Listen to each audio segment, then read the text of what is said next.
Wabva waputika musoro zvokuti huropi hwanga utori vamwe vazhinji vahuona vanga varipo huropi.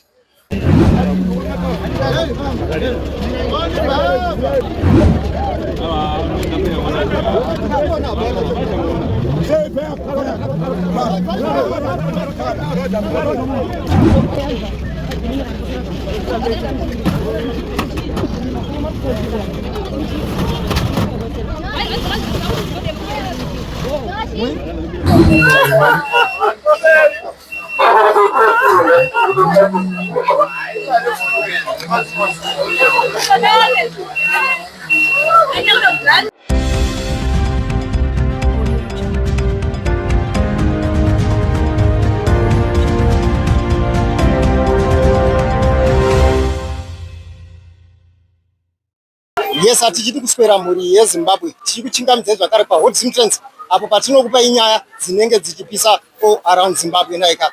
Kutaura kuno kwandiri kuita tiri munzvimbo inonzi Chitungwiza paMakoni shopping center apo paitika chiitiko chinosuwisa nekukatyamadza apo varume 4 vanga vari muHonda Fit. MaHonda Fit anotakura vanhu achiendesa kumarondera naika. Nekudaro mvura yenge ichinaya zvakanyanyisa iine chamupupuri zvakare yenge ine zvimvura mawe wakaona unozviti mahailstorms naika. Nekudaro muti wabva wadona muri yeZimbabwe ndobva watsitsirira mota iya munhu anga ari kuback seat ndokubva atsitsirirwa nemuti uya ndokufira passport zvinhu zvinorwadza muri yeZimbabwe. Saka ngatinzwei malocal residents vachitaura chiitiko chinosuwisa ichi kuti zvafamba sei. Ngativanzwei vachitaura.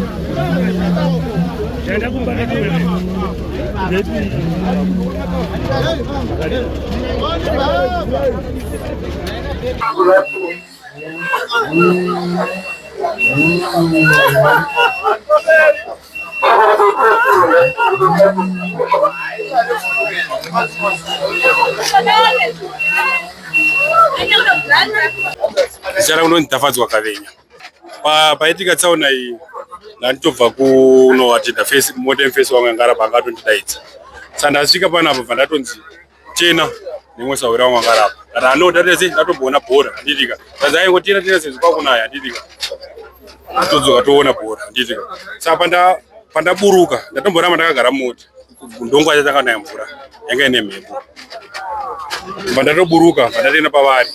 Saka ndichisvika ndichimisa mota kwapinda munhu wananga agara pafront uye azvitsitsirwa apo azopinda ndochidazira namba 2 33 mota imomo.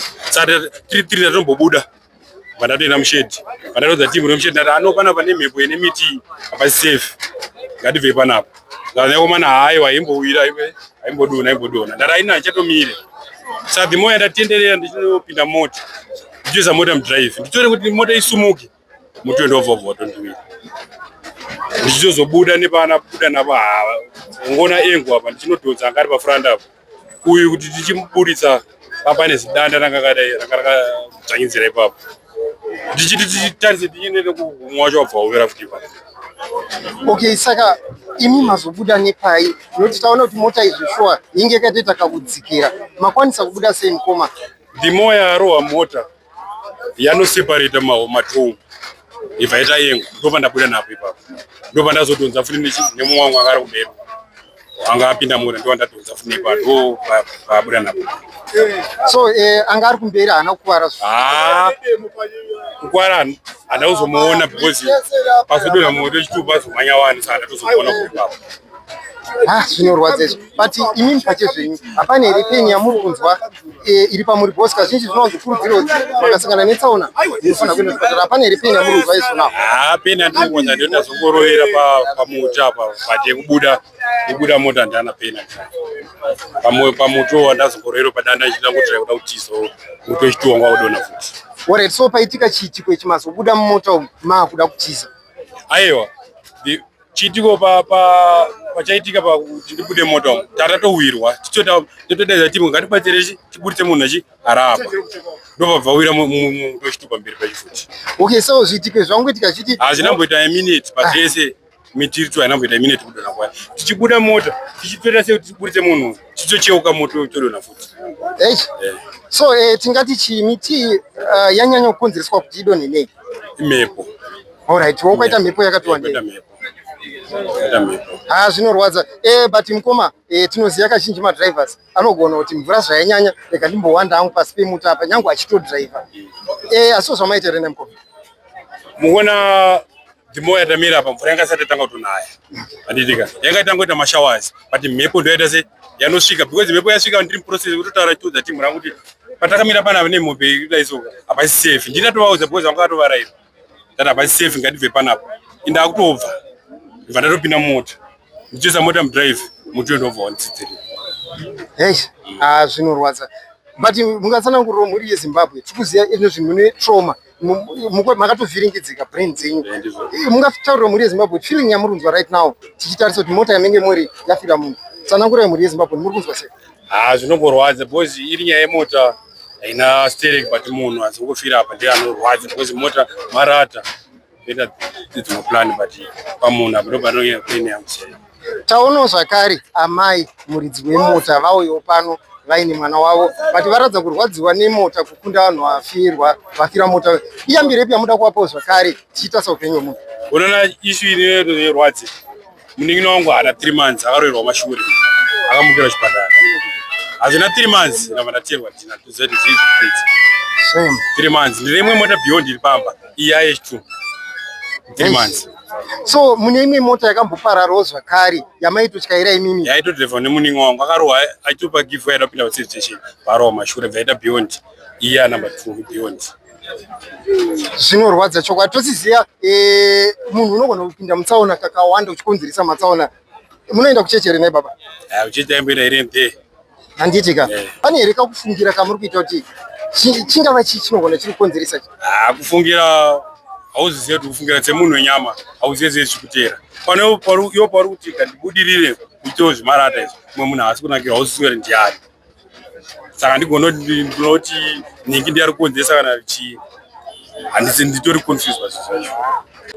Zvinorwadza. So iyambire yamuda kuudzawo zvakare vamwe vatyairi kunzwa kuti takatarisa nyaya dzekuwanda mota inogona kurohwa futi lightning muti wodonha wotsitsirwa mota. Iyambire yamuda kuvapa pavakatira panguva ino? Vese vatikoti madriver chikoti zvinhu zvinongouya kwavarayo unongosarambozvitarisira. Saka unongoti pese paunongouya wakangonzwa mumwe wako wakufila kuti pauri hapasi safe usapopozi. Ndoyambira ndingo. Zvinorwadza but pane nyaya yamataura isina kunyatsondifadza pakuti mune imwe mota zvakare. Zvinorwadza mukoma. So mashoko enyu ekupedzisira kumhuri yeZimbabwe yakateerera panguva ineyi angava api? Mashoko angu ekupedzisira unongoti zora mugare nosawira wangu uyo handimuziyewo ndichazoti nditofambiro ndeupi ndozotanga kumuona because munhu angoda kungoona transport zvinhu kwanaenda kutoendawo. Inini ndinonzi tichaona Jumo. Chiitiko ichi pandachinzwa ndachinzwira ndiri kukona uko kuine Econet. Ndichibva ndangomhanya ndichitiregera ndingonoona pamwe tione kuti chii chaitika. Ndichisvika ndawana fire brigade yakabata demo ichitema muti of which nemazuva anaya ndandichitarisira kuti kudai fire brigade ndiwo vanenge vachifanira kunge vachinunura zvinhu nekukasika, asi taona vari kuuya nedemo. Hatisi kuziva kuti inhau yekushayika kwemaequipment here ekuti zvinhu zviite saizvozvo.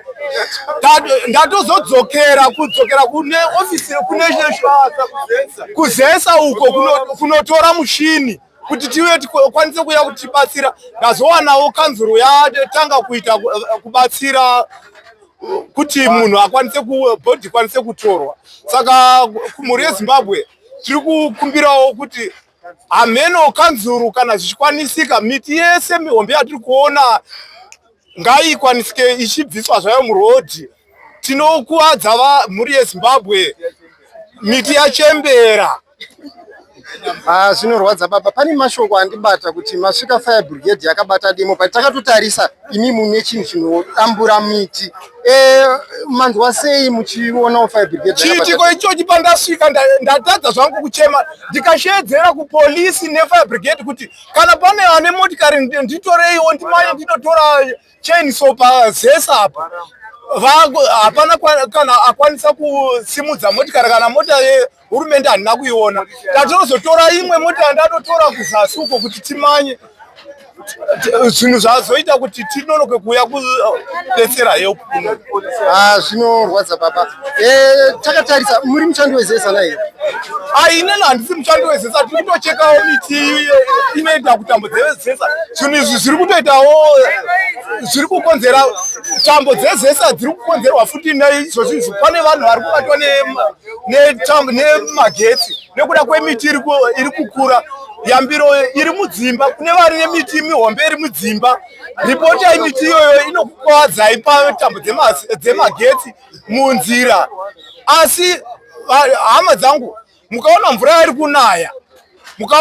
kunaya, musafunga kuti pasi pemuti ndipo pane chiraramo chenyu. Indai kana kutomira pasina kana muti zvako zviri nani unonzi ndanaiwa usiri pasi pemuti. Muti haisina kusimba, mukatarisa muti uyo wadonhera wachona wanga wakabata nemudzi umwe chete. Zvinhu zvinotorwadza. Asi hatisi kukwanisa kuti tifambe tichiti uyu ngaubve. Saka kanzuru ndiyo ine miti yese iyi. Ngaifambe murodhi ichibvisa miti yese. Ndo chikumbiro changu kukanzuru. Ndoitwa Rejoice Mugwenzi. Tiri pano paChitungwiza paMakoni shopping center. Chitiko chaitika chitiko chinorwadza, chitiko chinosuwisa nekuzara kwatakaita nekuti mota imota Honda Fit yadonherwa nemiti 2. But mune munhu wani ashaikira mukati vamwe vakwanisa kubuda. Chinhu chiri kunyanyotirwadza sevanhu paMakoni. Munhu uyu ane 1 hour 40 minutes ashaya. But help chaiyo hapana. Nekuti vanhu vapedzisira vakutoita kutema muti nematemo kuti vakwanise kupurisa munhu. Ife brigade yauya kwakudhara. But chitiko chacho kubatsira chekwaari kuita hapana. Vanhu ndo vakutobatsira izvozvo vakucheka muti. But munhu uyu ashaya arimo. Saka chikumbiro cheZimbabwe vakwanisa kutisira makreni.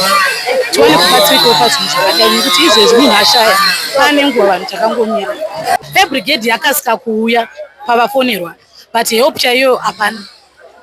Because vanhu ndo vakutoita kutotema muti uine tumatemo tudiki.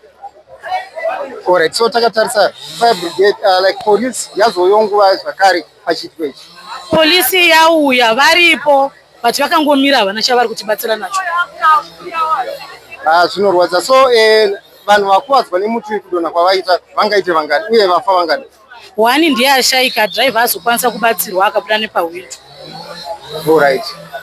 Zvinorwadza. Tanzwawo zvakare kuti pane vakadzi vengu vachitengesa vari padhuze ipapo. Mungatsanangurira mhuri yeZimbabwe kuti vakuwarawo vangani zvakare? Pana amai vakuvara, ivavo ndo vakwanisa kubatsira driver kubuda. Vakuwara gumbo. Zvinorwadza. Yambiro yamuda kupawo, tinoziva nguva ino yekunaya, mhepo inogona kudonhesa miti kana ingava mheni chaiyo. Yambiro yamuda kupawo malocal residents ingava ipi? Takatarisa season ine, rainy season ine. Ini yambiro yangu yandoda kupa kumhuri yeZimbabwe. Nguva yekuna ino hatifaniri kumira pasi pemuti. Because miti yedu yatiziye, imiti yagarisa, imiti yaora, saka inogona kungokudonhera. Saka kana mvura yakuna, it's better titsvage kana any building yekuti tikwanise kunohwanda mvura. Baba ndogara pano paChitungwiza paMakoni. Chituko chaitika pavanhu chekuti pane mishikashika inenge iripo pakona apo. Saka pane miti yakareba zvikuru. Saka nezvekuti nemhepo yanga iripo Seke, mhepo iyi yavhuvhuta zvakaipa. Saka vanhu vanga vachitongokwira vaida kumhanyira kuti vaende kudzimba. Saka muti uyu wabva watsupuka. Baba wanowira pamuti wanga uripo padhuze nemotikari iyoyo. Motikari haina zokwanisa kuti asudurike imomo. Sikazoti motikari mamune vanhu vangani pane munhu apa atongoshakira motikari imomo panguva ino zvekutoti tofunga dzatopfuura 2 hours chibetsero chaicho hapana. Nekuti dai paitawo munhu anga abatsirawo kana kuti angane motikari kana chigireta chekuti chingosudurudza kuti vangobva panzvimbo, asi chashayikwa. Zvekutoti vanhu vatori bhizi kutotora matemo emudzimba. Kana ane mushini chaiwo kuti abatsirewo kuti ticheke muti uyu pashayikwa. zvikuti vamwe vanhu vemunharaunda ndovatobatsirawo nematemo tobuda mudzimba kuti vabatsire vanhu kuti vangabudise munhu sei. Panguva ino pamwe zauda tokwana 3 hours munhu achirimo izvozvi zvikutotaurwa kwatoita nguva ino. Saka kutaura kuno munhu akatotsitsirwa atori imomo izvozvi zvinorwadza. So takatarisa chikumbiro chamungada kuisawo kukanzuru kumunicipality yechitungwiza chingava chipi? Because tinoona ndivo vari responsible yekutema zvakare miti yakadai. Chingava chikumbiro chipi? Chikumbiro chetu chekanzurwa dai vaitowo mishini inobatsirawo vanhu kuti dambudziko rakadai rakauya vanogona kuwanawo motikari dzekuti vanoti vanhu mhanyai batsirikane pane vanhu vari panguva yakaoma. Nekuti iye zvinezvika tarisira kuti munhu angachitenda unoonawo mhuri yake but vanhu vazoshamika kunzi baba vaita tsaona panyaya yemotikari yanga yakangomira. Kanzuru panguva inoiti kukumbira kuti ichibatsirawo munhu iyeyuyu ashaikawo zvinhu zvangoitikawo vanhu vasingafungi. Vanhu venharaunda kutokumbirawo kuti chaisawo ruoko rwedu kuti tibatsirawo panyaya yaitika iyi nematambudziko makuru atinotaurawo kuti tarwadziwa nemunhu uyo atishaikira patsaona iyi yaitika iyi. Kore, so takatarisa munhu atsitsirwa anyanyotsitsirwa pai nyatsotsanangura mhuri yeZimbabwe. Tsitsirwa kwaitwa ndofunga anga akagara nechepakati kahonda fit saka zimutire bharatonera nechepakati chaipo yototi hamuri yacho hapasina kutongonorasa hapasina zvekuti beyond pay kana chakagadzirisa.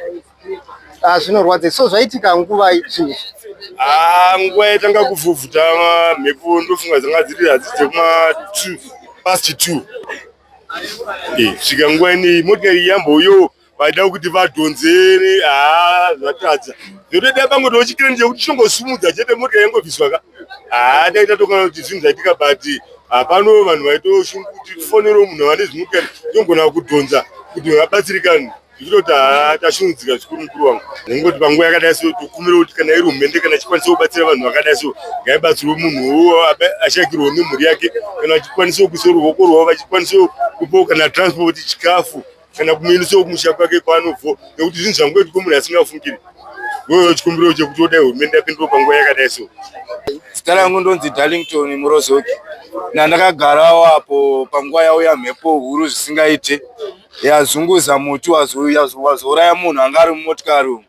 Mhepo yauya yakasimba zvisingaite. So payangodonha muti wekutanga wabva waroerera munhu anga ari mumotikari kahonda fit kanga ari papa kobva vafiramo. Aumana zvinorwadza mhuri yeZimbabwe. Gare ka umwe wazodonha futi umwe muti ipapo ndapotsa ndafa boys. Ndopandararamawo. Musandone muchitaura kudai soka pamwe dai pane umwe munhu akutotaurawo nandafa boys. Aiwa ndatenda. Alright, mukoma muka chimbomirai mukatsanangura mhuri yeZimbabwe kuti padonha muti wekutanga zvanyatsa kufamba sei? Inhau yemhepo pauya mhepo yaya nechimvura mabwe ndofunga maionawo mhepo vakagara muno muchitungwiza vangari muno Makoni. Pauya mhepo huru zvisingaiti zvokuti dai vakwanisawo zvavo kutibatsirawo kavatibvisirawo miti iri muzasi menzira iyi bhozi icharamba ichiti ichawira vamwe vanhu vari mudzimba umu. Icho ndo chichemo changu apawo vatibvisirawo miti yachembera iyi.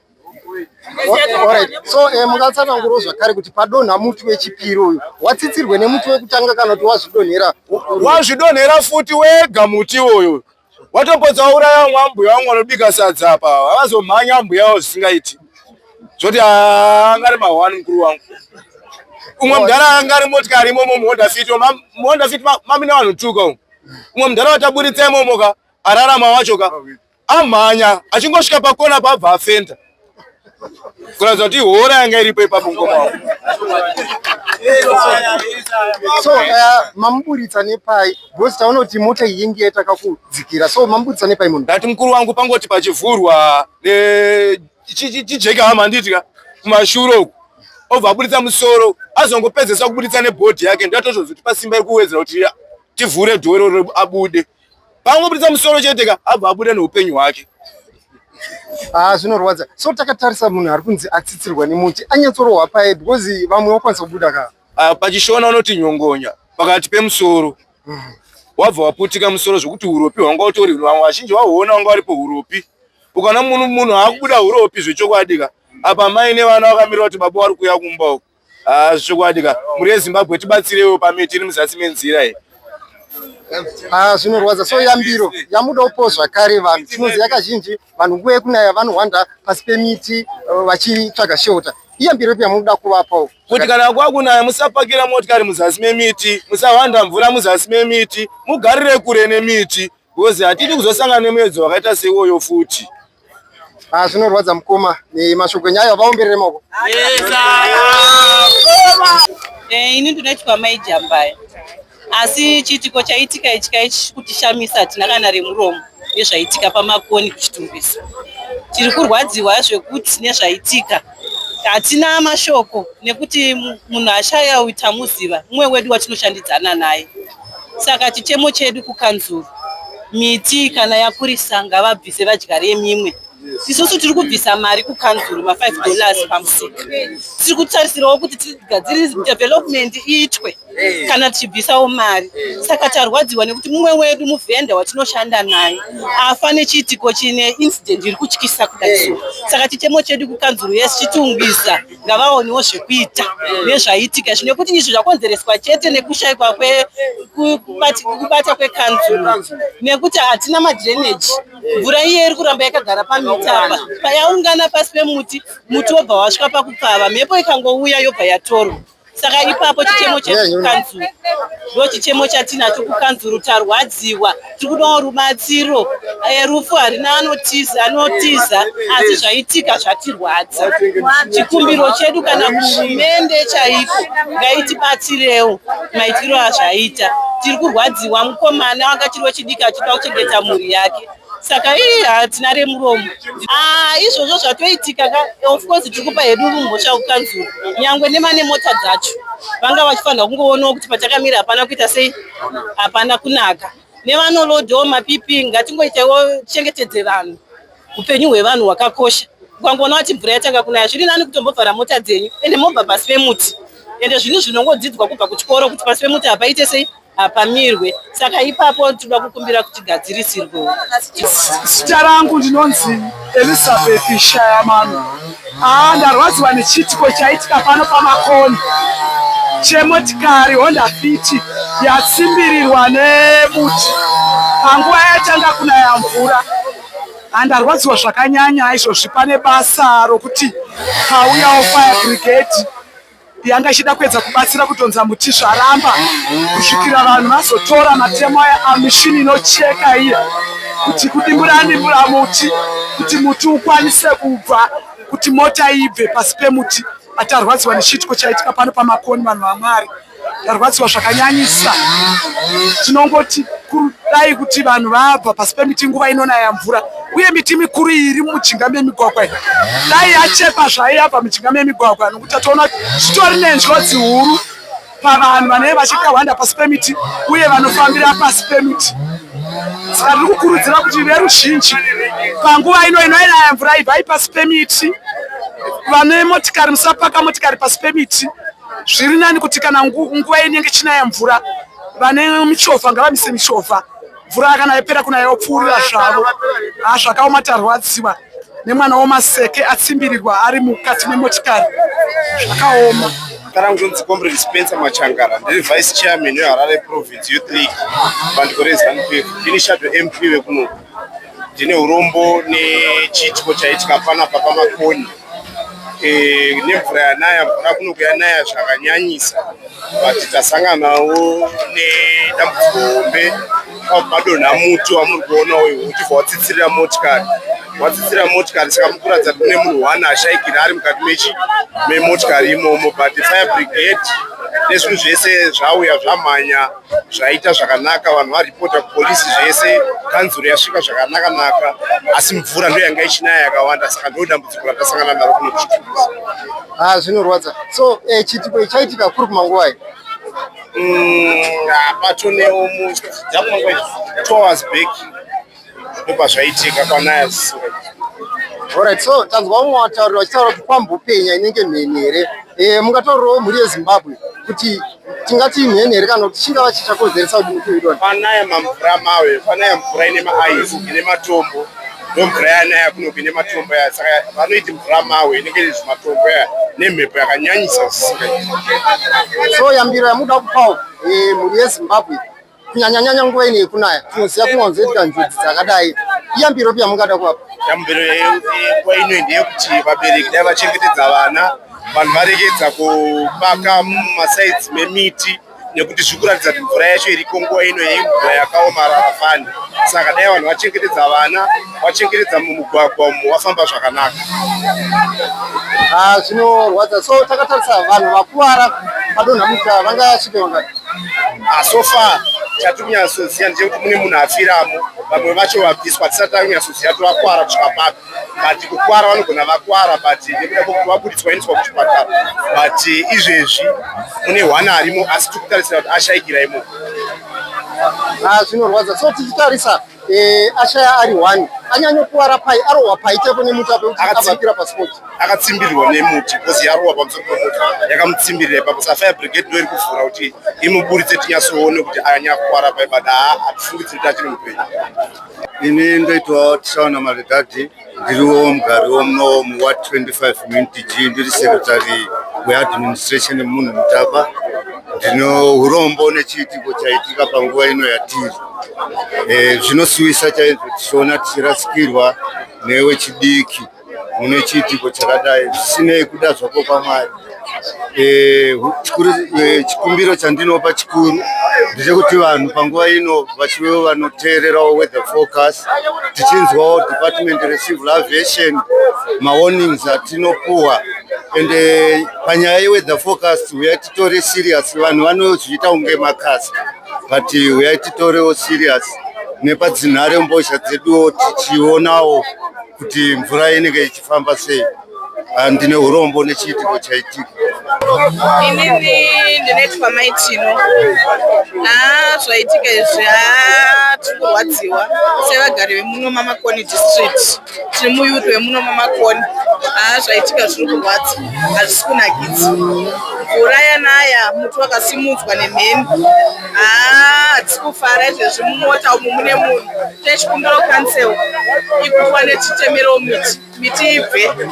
Miti yaora yese tirikumbira kuti ibve, dai ibve zvayo. Hatisi kufara nezvaitika, tirikurwadziwa zvisingaiti. Ene zvimwe wedu ashayikira ari mumota umu. Zvakaoma, hatisi kufara nazvo. Hamungade kupa mhuri tinoziva kuti vanhu vanoda kuhwanda pasenti kana kunyanyanyanya kwanaya mvura. Iyambiro yoti vanoda kupa mhuri yeZimbabwe. Wakaona mvura yakanyanya kunaya, ndokumbirawo hama dzavo. Ibvai pasi pemiti, musahwande pasi pemiti, hapasiseva zvachose. Noti zvaitika izvi, zvaitika matsomero. Notifara ndikurwadziwa nazvo. Kurwadza zvisingaiti, zvisinakidza. Mhuri yeZimbabwe ndinongoipa yambiro yekuti vakaona mvura ikanaya, ndokumbirawo hama dzangu musahwande pasi pemiti. Musahwande pasi pemiti, hama dzedu dzaparara. Dzafa, dzaparara hama dzedu. Kumbirawo musahwande pasi pemiti. Mumota memuna driver nepassenger inge iri kumberi nemumwe anga ari kumashure azotsikirirwa. Driver akwanisawo kushuhwa nevamwe, vamwe abuda, asi hwani ndiye azokwanisa kutsikirirwa nemota, ndiye ari mumota umu, ndiye akuwara akashaya. Mashoko edu ekupedzisira ndingati aurure anokumbira kuti mhuri yeZimbabwe pachiitiko chakadai so ngatibatsiranei. Takaonawo zvimwe zvezvisingaitike, takukumbirawo kuti mota dzinenge dzakapaka pasi pemuti dzibve kana mvura yakunaya, because hazvisi kufadza. Panguva inoita mvura inakunaya 10 minutes dzakawandisa. Vakuitikawo chiitiko chinoshamisa sezvaitika izvozvo. Tinokumbirisa kuti council yedu yeChitungwiza inge ine ma-equipments akakwana. Ndo zvatinokumbirisawo council yeChitungwiza. Because pakarasa council inosvika isina kana equipment, hapana ma-chainsaw ekunga tatanga kutoti isusu taakutanga kuita basa pamota paukisa nevatemi vakazotsvagirwawo ma-chainsaw yakuirwa kuzusa. Vaitokumbirisawo kuti inge ine equipment yakakwana kuitirawo taitawo zviitiko zvakadai nemiti yese iri mubvunzo merodi kana mubvunzo nemabhiriji. Council yedu inoisawo miti iyoyo tiwatara torasikirwa nehama yatitorasikirwa nayo. Chikumbiro changu inini semudhiraivha nechitiko chaitika panapa chandirwadza. Ndichikumbiro kuti muno muzone 1 kanzuru itionerewo miti iri muzadzi merod 1 2 tikumbira kuti hurumende kuti vakaita sevanhu fire brigade ikwanise kuuyawo nemacheniso. Tapinda bhizi muti uri panapa muti mukuru, tapinda bhizi nematemo, iyo yauya hayo isina chinhu kusvika tatozohaya macheniso isu semayuth tahaya macheniso gamana kuti tibuditse munhu pasipoti pangari. Saka tatikumbira hurumende tibatsiro itiongorero muno muzone 1 kuti miti yakaita semukuru yakaita semuno muzone 1 tine miti mikuru iri musaidi meroad.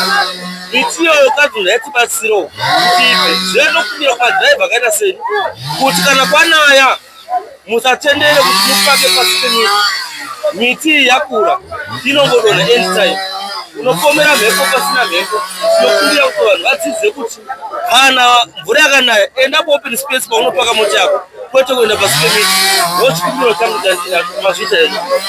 Ndinonzi local store kana kuti hwase unoshandisa pamakoni. Ndinonzi local store kana kuti hwase unoshandisa pamakoni. Ndichitengesa musika wefruit and vegetable. Ndapanyirwa musika wangu kuedza kwemiti miri yanga iri pakati, yanga iri kusaidi nekusaidi. Miti pasumuka mhepo kana mvura yangosumuka, muti unobva watakurwa, ubva wadonhedza shedha yangu yekutanga, ubva wadonhera motikari yakanga ine vanhu mukati. Mota yabuda vanhu 4, yabuda vari vapenyu 1 yazosara ri mukati. Muti wechi2 wabva wadonhera kuti musika wangu wechi2 totengesa mabhanana, maepo, mapotatoes nemavhisi. Wechi2 wabva wadonhera musika wangu wemabhanana iwawo. Saka ndiri kurwadziwawo nemunhu akwanise kuafira motikari iye pachitiko ichocho. Saka ndodai kana kuti vanhu vakwanise kuwana rubatsiro pachikamu ichocho, vakwanise kuwa ndinoenderawo kumberi nebasa rangu. Pamiti iyoyo pane kuti wasimbirira chikwama chacho ndaitengesera wangu chemari. Ndizoti ichipo here kuti chikwama ichocho mari yacho yatorwa. Maepo zvese netsika kuti zvese zvaparara nemabhana iwayo. Saka ndingokumbirawo kuti nenda kwase kuwa nondibatsira nekuti pamabasa iro ndochiita ndochengeta vanokuma wangu vakashaikawo, ndochengetawo dzakangosiyana siyana. Saka ndobasa rangu rinoita kubvawo mwakanenguva, ndobasa randinori saka handionawo pekutangirawo. Ndongoshuvirawo kuti dai ndasurudzirwa nekuchemawo uyu arasirwa neupenyu kuti Mwari amuitiro zvakanaka. Right, mukoma toda kubvunzawo kuti vanhu vangu vari pamusika hapana here vakuvara kana kurasirwa neupenyu? Wanga wachida kutenga hapana akowara kurasirwa neupenyu, asi anga ri motikari ndiye akwanise kuwa atisiya ataona 1 mumwe chete. Wanga uri mota umwe wacho wabuda tori wapenyu achitobudiswawo chitobuda chichifambira. Saka tochema uyu afa, wapenyu wangu ari motikari, ndokuchema kuti neuyo akuwaridzirwa motikari yake kuti mota inge chingozvifambira pake zvaienda, asi mota nemunhu akatotikoshera. Saka tochema uyu aita se atisiya. Zvinorwadza chokwadi tichitarisa kudonha kwaita muti uyu, wadonha wakananga pepa nemunhu ashainaika. Alright, saka mukwanisa nongoro mhuri yeZimbabwe kuti anyanyorohwa paine muti uyu zvekuti abva ashaira pasi pasi? Zvekuti arohwa paina kuzviona but munhu aroerwa ari motikari. Muti wadonhera motikari, vanhu vari mukati. Zvinorwadza. Tinoziva kazhinji nguva ine yekunaya mvura inogona kutora muti kana mheni inogona kurova zvakare. Yambiro yamuda kupa mhuri yeZimbabwe takanyanya vanowanzowana shelter pasi pemuti ingava ipi? Yambiro ndakutopa nedambudziko ndaona inini kuti nekushandira pamakoni ndishandira ndi pasi pemuti kudaro.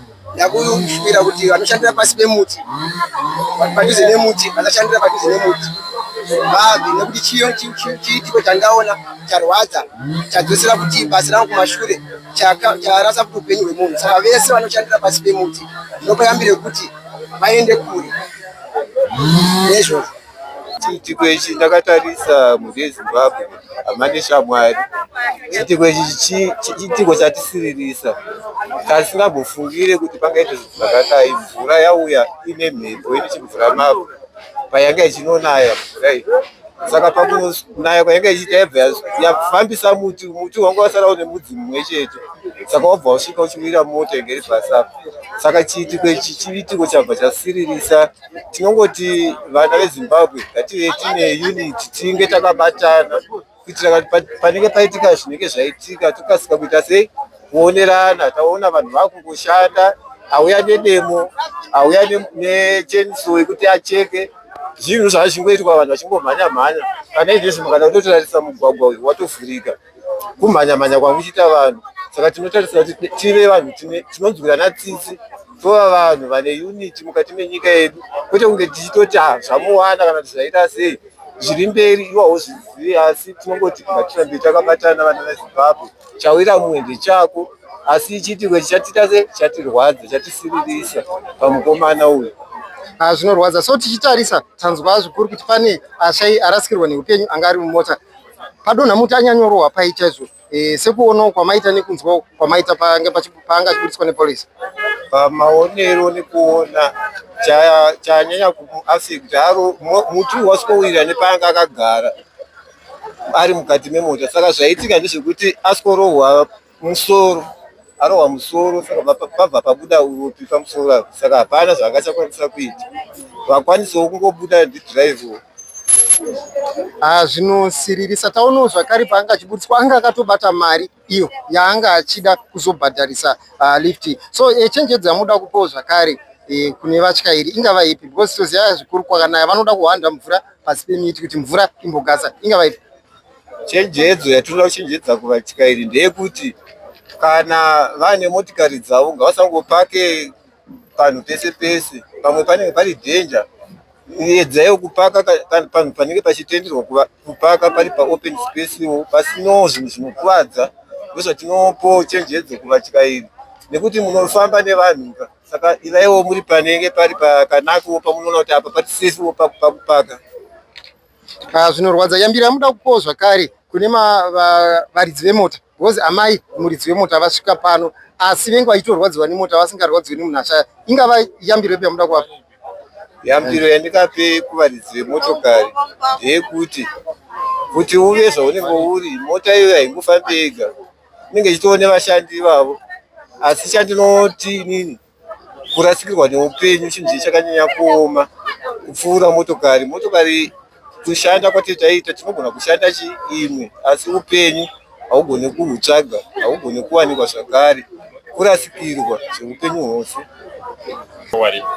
Pari zvino mukutaura naMichael tigere robva kuedza paitika ichiitiko ichika zvinhu zvandikachamaza because mukomana uyu anoita zvekutengesa maperfumes. Ndoshandira kuMotaMake paTM apo opposite pa24 day net.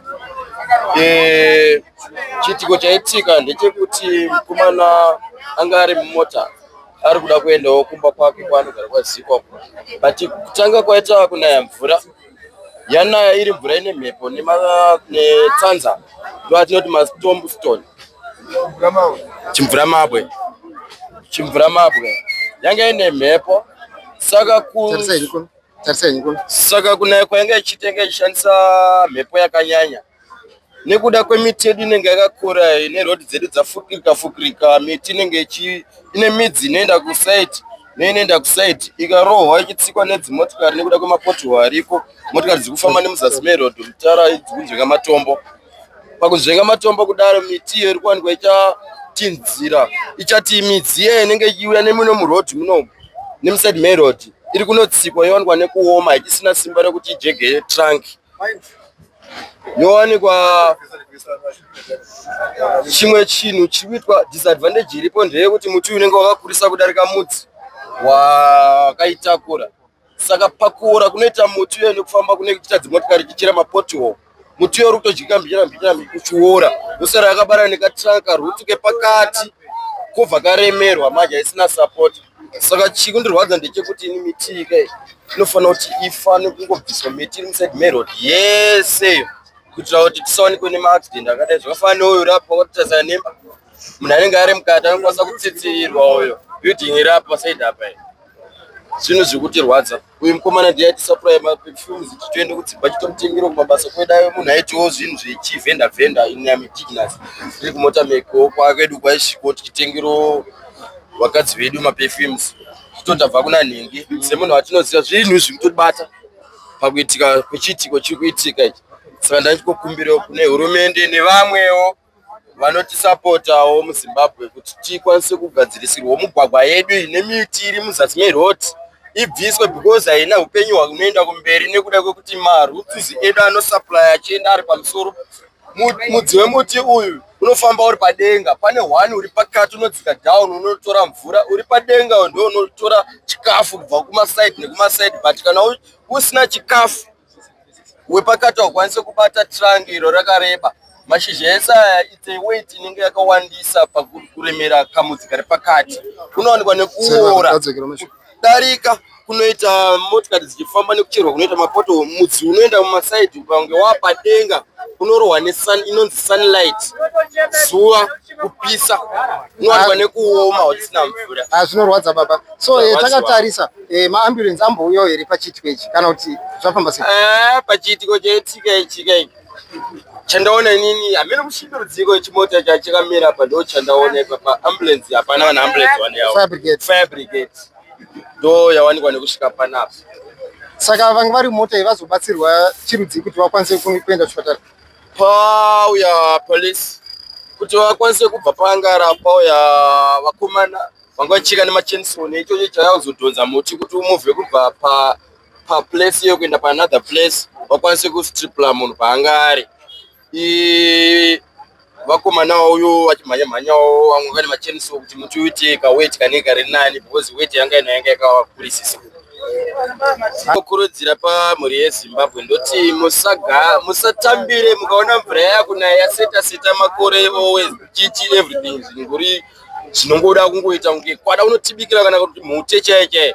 You don't like kuti ungafanira uchifavor kuda kunodzirira pane muti, kuhwanda pamuti, enda kana kune mamwe mabuildings kusina muti because muti hausi kuziva kuti wakaora here kana kuti uchiri neupenyu unoenda kumberi, because muti ukadzamara waora masupply aya mwidzi inoenda kumasite hauchisina upenyu unoenda kumberi, nogona kungodonha anytime either no mvura unokwanisa kungoita se kungodonha kukaita mhepo.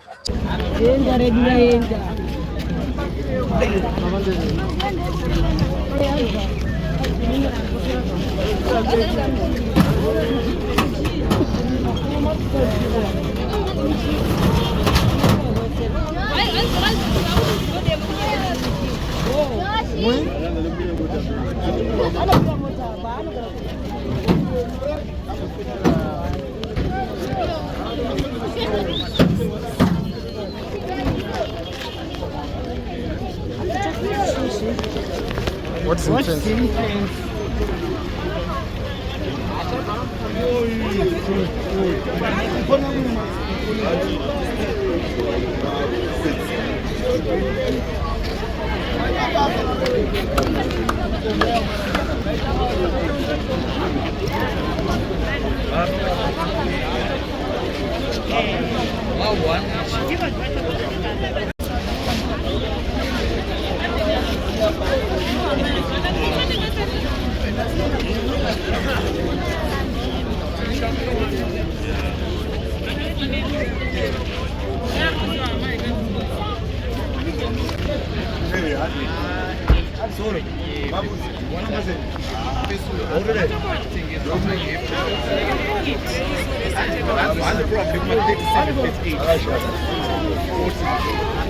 Mushure meongororo netsvakiridzo taona kuti munhu vamutyaira vambenge vakahwanda mvura vakati ano panongoti dzikirei mvura vobva vasumudzira nerwendo rwavo, asi havana kuziva kuti pane chiitiko chinorwadza chichazoitika.